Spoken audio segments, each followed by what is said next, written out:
ان انت تحسن الظن في الناس دي صدقة، ان انت تتبسم في وش الناس دي صدقة، ان انت لما حد يطلب منك النصيحة تنصحه بما يرضي الله دي صدقة، انك تتمنى الخير للغير دي صدقة، انك ما تحسدش حد ولا تحقد عليه دي صدقة، انك تكون سبب في اعطاء طاقة ايجابية للي حواليك دي صدقة، انك تغيث ملهوف جاي يستنجد بيك دي صدقة، انك تشوف خناقة وتدخل تحلها وتهدي الناس دي صدقة، انك تجبر بخاطر الناس وما تكسفش حد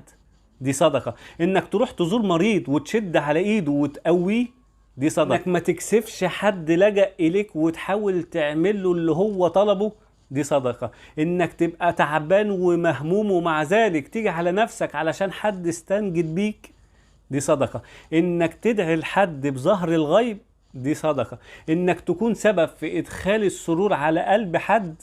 دي صدقة، انك تسمع شكوى من حد مجروح وجاي يفضفض لك دي صدقة، انك تساعد حد يشتغل وتكون سبب في رزقه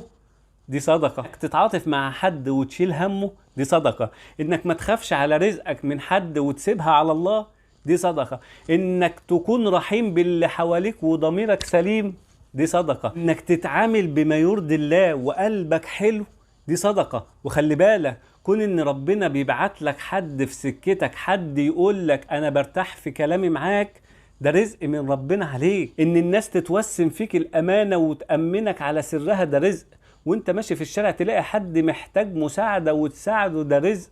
ربنا يحط في قلبك الرحمة واللين ده رزق. كل دي اسباب انك تاخد حسنات وانت اللي محتاج. استغلوا الفرص دي وما تضيعوهاش، احنا مش عارفين ستر ربنا علينا سببه ايه، يمكن في يوم سترنا مؤمن، يمكن في يوم اغثنا ملهوف، يمكن في يوم دعينا لحد بظهر الغيب. كل ده بيقعد، كل ده مكتوب عند رب العباد، كلها أسباب بس احنا مش عارفين أنه سبب فيهم اللي ربنا كرمنا علشانه. وكلها حاجات سهلة وبسيطة ومش هتكلفك حاجة والله، بس ربنا هيجازيك عليها كتير قوي. وخير الناس أنفعهم للناس وسيد القوم خادمهم. ربنا يجعلنا ويسخرنا لخدمة حوائج الناس.